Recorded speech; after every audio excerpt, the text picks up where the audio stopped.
Good morning and welcome to one and all. And if there's any visitors, we're grateful for your presence, and we'll invite you to open up a Bible and follow along with what is about to be presented. And if you should have any questions or anything to pass along about that, that would be greatly appreciated. In this life, about all of us of any age has been to a doctor. And you go to the doctor because you're not feeling well, or something in your life is in need of some repairs. There's a lot of different kinds of doctors, but we'll just go with a medical doctor. And you go in there and you sit in the waiting room, sometimes for hours because they're so busy, backed up, booked up, whatever. And you're sitting there and you're waiting and you're not feeling well anyway. And you're sitting in that waiting room and finally get into the doctor. And the doctor figures out that you have something wrong. And in that room, where it's just you and the doctor a lot of times, they hand you a piece of paper called a prescription. And that piece of paper has written on it what he feels that you need to correct the problem that you're having physically, and to help you with that. And as we look at that, a medical prescription, as we look at it, is one of those things that is a direction, usually written by a physician to the pharmacist for the preparation and use of medicine or a remedy to help you with whatever is going on in your life at the time. Now, some have had more than their fair share of medicine. I understand that. And that's not what this is about. And it is the act of prescribing something to you to help you as you go through that. We talked about in announcements today several people that have various and different ailments that have undergoing a lot of things that they wish that they didn't have to in life. And they're prescribing, the doctors and nurses and all these people that are working with them, they're doing the best of their ability to try to help with that situation. And then they're going to give you that which is prescribed to try that and to see if that fixes the problem. And with some of these prescriptions that come in different sizes and different labels, and some are in bottles and some are in other forms, and we take those prescriptions, and sometimes the treatment is just for a few days, sometimes 7 days or more, maybe 30 days or whatever it takes. And then other times you have to take it with meals because it is so strong, the medicine is, that it makes your stomach upset. So you have to take these with meals to offset that. And then there's others that the doctor tells you, I'm going to give you this, but you just use it as needed. If you don't need it, you don't take it. And that works sometimes it doesn't. But anyway, that's for a different time. And then there's the other ones that are called maintenance drugs, which you take for the rest of your life. Now, there's not too many that are over thrilled about having to take medicine for the rest of your life. The advances and things that we've had in this life, and the things that we've had the ability, mankind, through the providence of God, to come up with many things that 50 years ago wouldn't even have been possible. And the advancements of medicine, and some good, some bad, understanding that there are different various ways that we have to take those. And then there's cost involved with this medicine. And sadly to say that the medicine, some of it is so high that elderly people in this country, many of them are on a fixed income, have to choose between buying their medicine or buying food. And that is something that is very, very sad in and of itself. Some is inexpensive. It doesn't cost much. And it's easy for us to handle that. Others are very expensive and are very difficult to get a hold on and try to get those drugs which we have that makes our lives longer and at times, and the things in our life sometimes easier and more livable with whatever it is. And there's others Some are willing to pay all that they have to get, just so we can live on this earth. And we need to understand that in this thing. And we're just talking about Eli Clark in Parkersburg, and they was trying some different things. It's working for him, and that's great. The young man that has cancer and has been to Columbus and all the other places, and finally some things are working, so that's great. But they were getting to the point that they were going to take him to Mexico to try to get some kind of experimental drugs to try to help this young man. So we go a lot of our ways sometimes to make these things as much as possible so that we can have that in the prescription world and the drugs and the medicine and the remedies that we have. We put forth a lot of effort in all of these things to try to make that happen. So as we can see from going to the doctor, sitting in the waiting room and going through that and getting a prescription, going and getting the medicine, taking it or not taking it, will be up to us, right? But medicine is an interesting thing in itself. The kids especially say it tastes bad. You ever try to give a kid medicine and mom and dad's both holding them down with a spoon to try to give them a little bit of medicine? And the kid's probably thinking, Mom and Dad, why don't you take it and I won't have to worry about it? But anyway, so some of it does taste bad. And some of it is not joyous to take. Some of it has side effects that causes other problems to try to cure what you have. And that in itself can cause some challenges that we really don't want to have to deal with. Others can cause a reaction. And that reaction to that medicine, sometimes you can't take that medicine. And when you go into the doctor, they'll ask you, is there anything that you're allergic to or bothers you? And you'll give them a list of things that you're allergic to or not and bothers you, because this will cause a reaction, even death in some cases. And also, there causes some undesirable results from that medicine. You can't live with the condition you have, but sometimes it makes it difficult to live with some of the things that the medicine causes. And then the last thing is some choose not to take the medicine. Now, I think we all know people like that. The doctor prescribes the medicine. We really don't want to take it because of some of the things that are listed above there. And we choose not to do that, and we suffer for that. And many times our lives are shortened by not taking what we should be taking and how we should be taking it, when we should be taking it, and all the other things that are going on. So as we see all these things going on in our lives, and we also can understand, spiritually speaking, some things about what happens in our lives and some prescriptions that God has given us for those things. Sin causes a problem, and Proverbs 14:34, sin causes a problem, and it says, righteousness exalts a nation, but sin is a reproach to any people. And it is there, and you're going to have to deal with it. I'm going to have to deal with it. And also, it separates us from God. In Isaiah 59:2, and it says, but your iniquities have made a separation between you and your God, and your sins have hidden his face from you so that he does not hear. And then we need the prescription from the great physician. And that great physician has given us different prescriptions, if you would, to avoid certain things and to make us well spiritually. Over in Matthew 9 and verse 12, it says, but when Jesus heard this, he said, it is not those who are healthy who need a physician, but those who are sick. He was using a physical analogy here to put forth something to these people that they could understand. And when we are sin sick, we still need a physician. And we need somebody to treat us and to get us out of the situation we're in.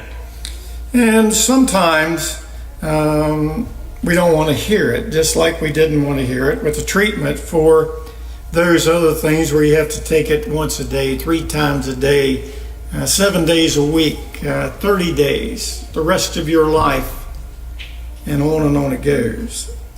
But in this treatment, daily, it says in Psalm 68 and 19, blessed be the Lord who daily bears our burden, the God who is our salvation. You see, sin causes burden on all of us, not just one, but all of us. And sin is a weight that's hard to carry. And we have a God who is willing to carry that burden for us and with us.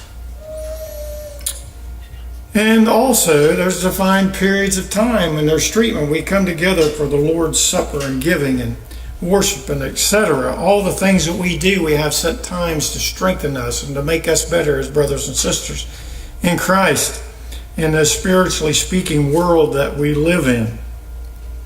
And we need to take opportunity to go to those things. And if you have the opportunity to go to a Bible study like at Beth and Daniel's and any place else, you have that opportunity to grow thereby, and that you might not become a weak Christian.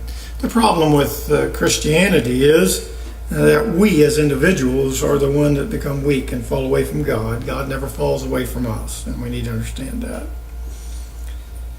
And when you talk about only as needed, you know, we were given in 6th chapter, let's go back up one, of Ephesians, the armor of a soldier, the Christian soldier, if you would. And in 6:13 it says, therefore take up the full armor of God, so that you may be able to resist in the evil day, and have done everything to stand firm. And you notice there's different pieces of armor for that soldier, just like there was a Roman soldier in that analogy. And the things that's used for different and various times, and only as needed. The shield of faith and the breastplate of righteousness, and on it goes. And there'll be different and various times that you'll need these things. And as needed, you will need these things to be prepared for that. And it may be for a lifetime. Over in Hebrews, the 6th chapter, in verses 11 and 12, and we desire that each of you show the same diligence, so as to realize the full assurance of hope until the end, so that you will not be sluggish, but imitators of those who through faith and patience inherit the promises. So we understand that we have to put forth a lifetime commitment to be a Christian, not something that's going to be always easy or joyous, and all the other things that happens with that. But as a Christian, you and I have the opportunity, the privilege of dealing with things in a godly manner. Those in the world do not. Those in the world do not. And they'll do a lot of other things to get and do what they want to do. Results are, it might not be joyous. You know, understand over in Hebrews, the 12th chapter, in verse 11, it says, now the chastening for the present seemeth not to be joyous, but grievous. Nevertheless, afterward it yieldeth the peaceful fruit of righteousness unto them which exercise thereby. And it doesn't take much to see that we're all going to be chastened. Has anybody not been chastened in their life? Somebody has straightened you out, if you would, and let you know the direction you're going in wasn't the way that you need to go. And for those things, if you were older and had a mother and father that would kind of try to straighten you out, and you look back over the years, and then you can see that it was very important, the direction that they gave you and the things that they wouldn't tolerate from you as a person, so that you could grow thereby. So, just like things are not joyous at all times, whether it is medical medicine or spiritual medicine, it is not always joyous. Sometimes it's hard. And sometimes we don't like to hear the doctor say, you need to change your lifestyle. You need to correct this. You need to correct that. Well, the same thing goes with God. We don't want God to tell us we need to change something. But we all do and have had to. And sometimes, even spiritually speaking, it leaves a bad taste. But we got to remember that there in 1 Corinthians 10:13, it says, there's no temptation has overtaken you, but such is common to man. And God is faithful. He will not allow you to be tempted beyond that which you're able. but with the temptation will provide a way of escape also, so that you may be able to endure it. Now, I've heard people say, I'm at my wit's end. I can't take it anymore. I don't know what to do. I don't know how to do it. Understand that God is not through with you or me. And you're going to have to go through a lot of things that you might not want to go through for Him to make you what He wants you to be.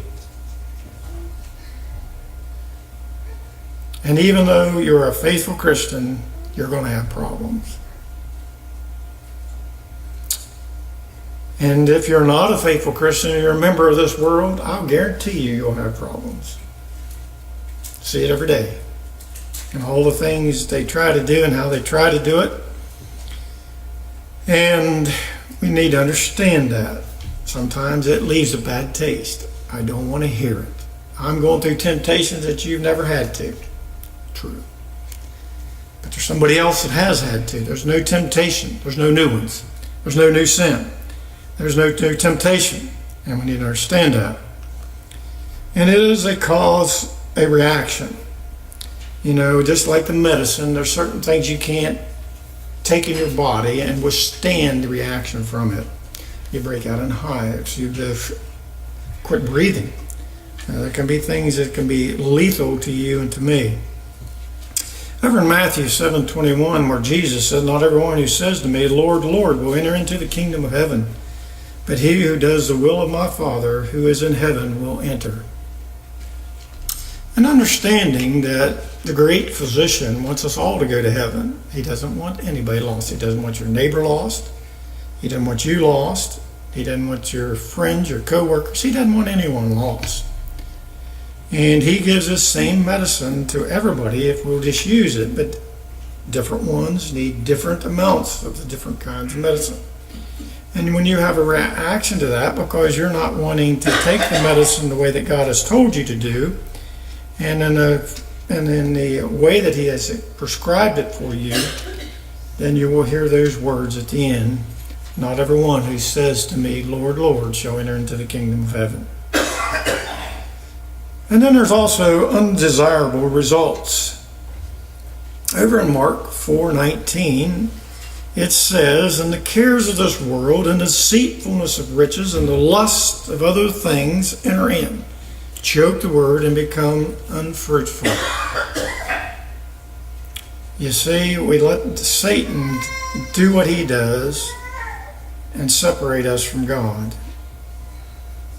And all the medicine in the world cannot cure that until, spiritually speaking, we go back to God. And some choose not to take the treatment. And on it goes. In Acts 26:28, speaking of King Agrippa, and it says, "Agrippa replied to Paul, 'In a short time you will persuade me to become a Christian.'" And as Paul was talking to him about Christianity and he needed to become a Christian, that's the line that he said, and there's no record that King Agrippa ever became a Christian.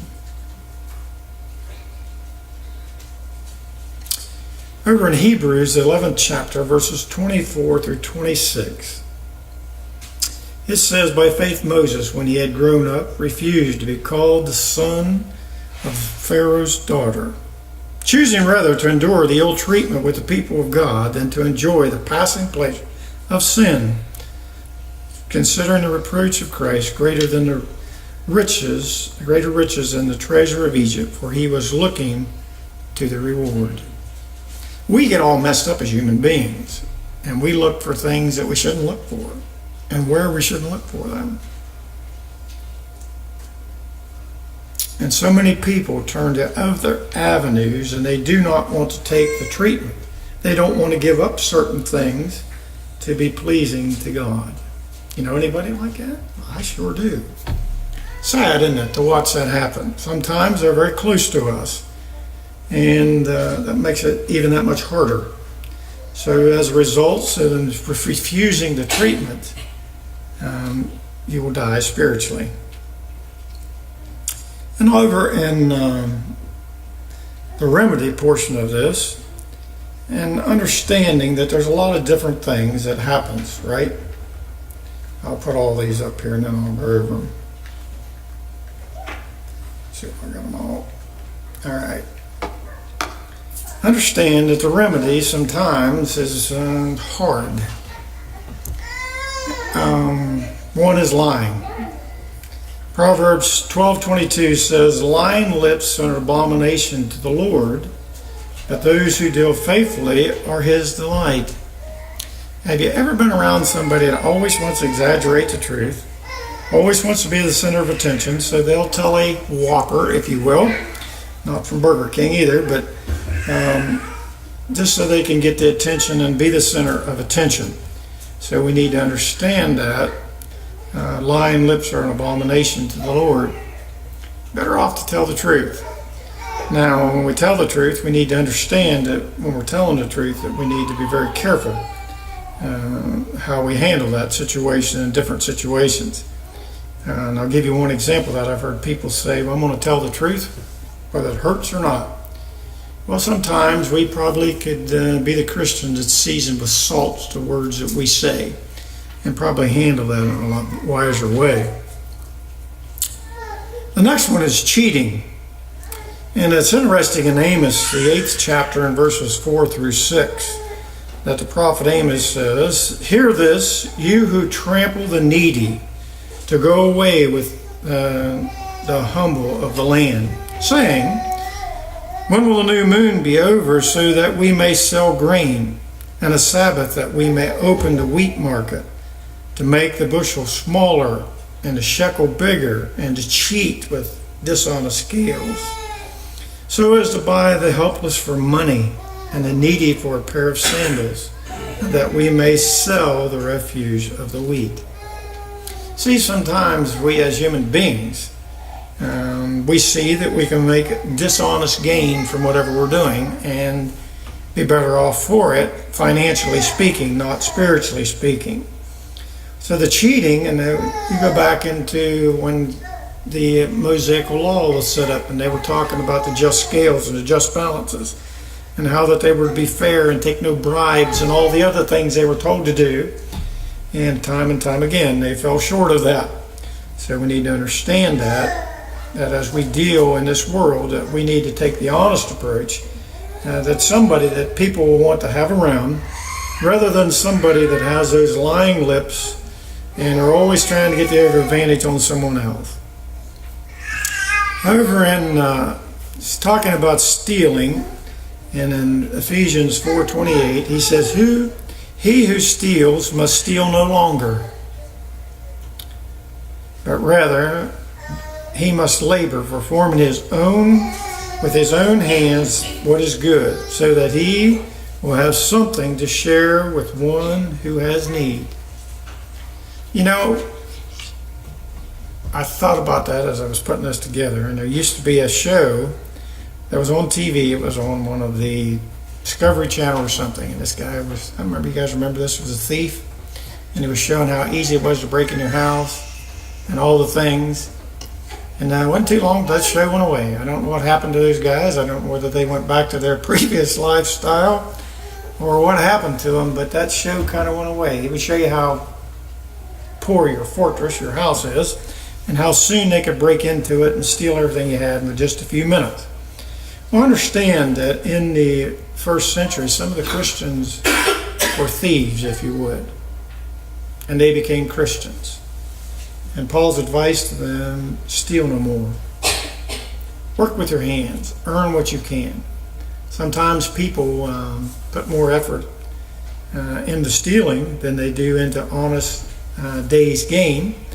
And sometimes they make less even doing that, but they put forth more effort in that endeavor. And adultery. Adultery was one of those things that was condemned from the beginning to the end of the Bible. But one of those sins which were so easily fallen for, if you read anything about the Jews and all the other things in the Bible and the Gentile world,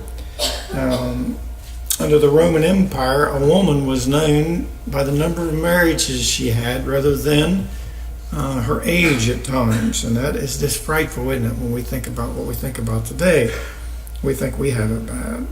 In Matthew 5, 27, 28, it says, "You have heard that it was said, 'You shall not commit adultery.' But I say to you, everyone who looks at a woman with lust for her has already committed adultery with her in his heart." See, Jesus was trying to tell him, you got to stop with within before it comes out, and then you have it mastered. You see, because we're all tempted to sin, all of us, in different various ways, and do things wrong. And we got to think about what's coming out before it comes out. You remember I said about sometimes speaking the truth and how it comes out? Maybe sometimes we're better off not to speak it, especially if we know we're going to hurt someone. And we need to sort through all these things, and that's the way adultery was. It was very prevalent. You remember when the adulterous woman was brought to Jesus, and they thought, he's going to tell us to stone her to death. And Jesus told her to go and sin no more. You see, the problem is, with us as Christians today, we try to live sometimes to the letter of the law instead of the intent of the law, and that's what Jesus tried to impress upon the Pharisees and the Sadducees.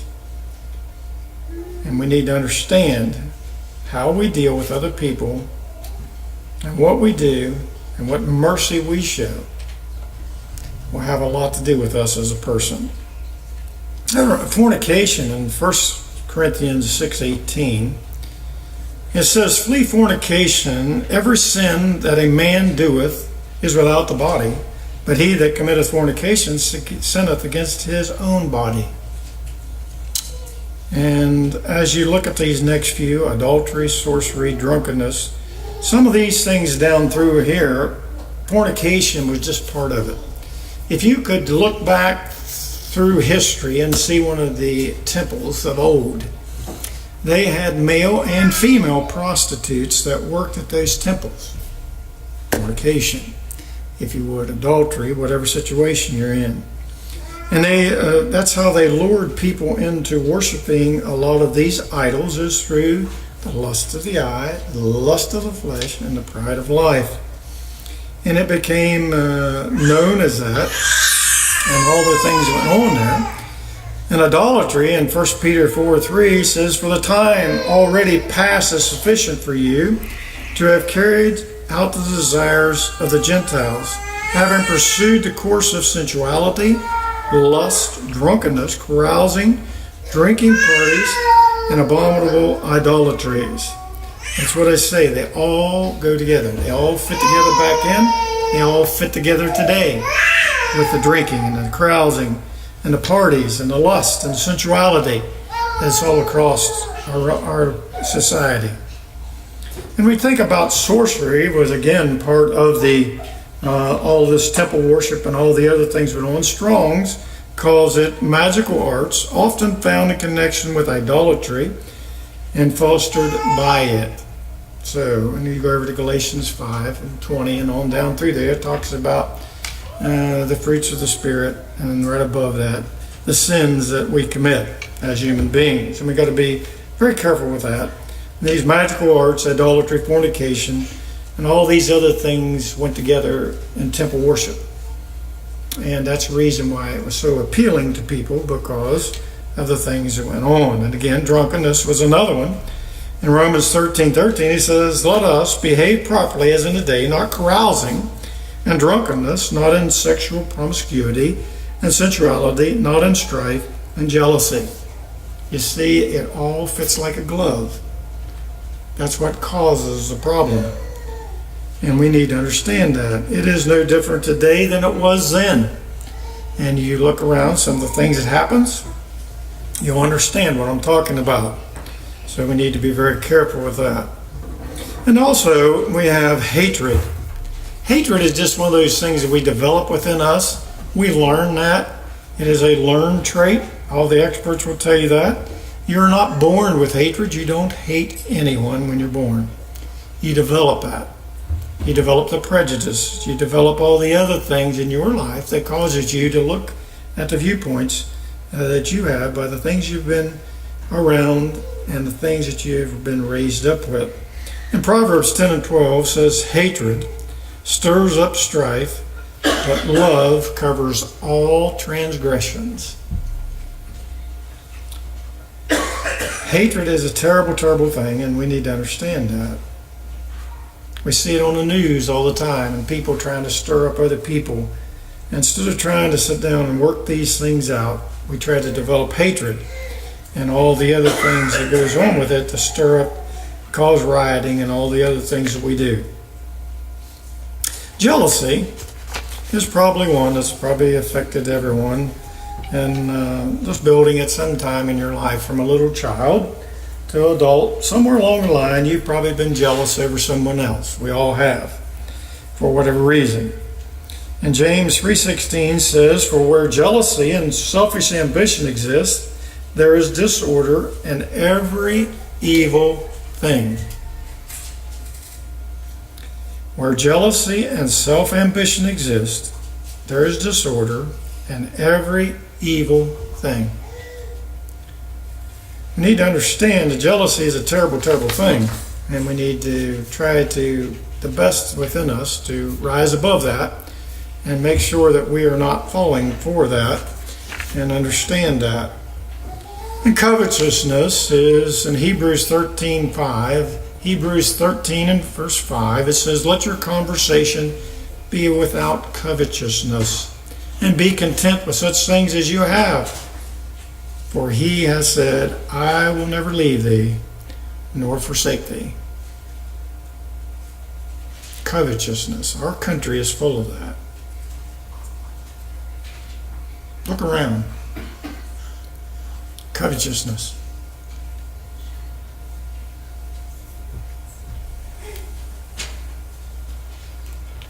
So we need to understand to be content with what we have. We look for so much in this world, and we look to other people, and we want to be like other people, which in and of itself there's nothing wrong with. But then we try to do crazy things to get there. And when the scruples go out the window, so does your soul. Think about those things. So when you go to the doctor and you get medicine, they give you a prescription, you go home, you take it, and all the things are great in your life, and you're trying to weed all out. Is this medicine working, not working? Do I have a reaction to it? Is it something I'm going to have to take for the rest of my life? Think about the spiritual aspects. God has given you the same prescriptions. You just have to look for them. Some of them are going to taste bad because of the sin that I might be in. Some are going to be ones that we just don't want to take, and we'll have to make that choice. And all these things we have talked about are prescriptions from God. And that's just a few. But you got to look to the Bible. You got to look at the great physician who created us and knows us and has given us ways out of where we could be going into. And we have to look for that. Because you see, the conclusion of the whole matter is this. The Grim Reaper will come to us all someday. Some quicker than others. And where will you spend your eternity? And where will I spend mine?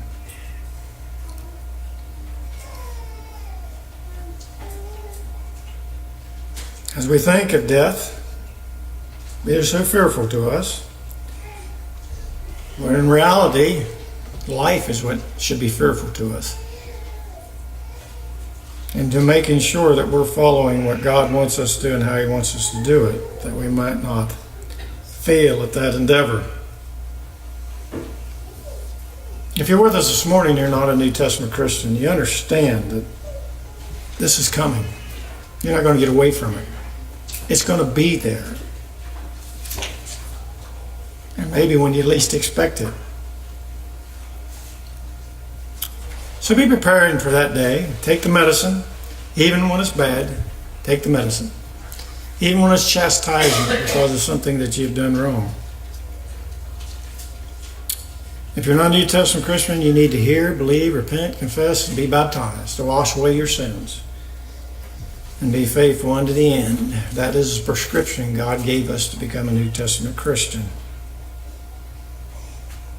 I don't have a right to change that, nor will I. And we need to understand that we're all headed deadlong into eternity. And where will you spend yours? And where will I spend mine? And think about that as together we stand and sing.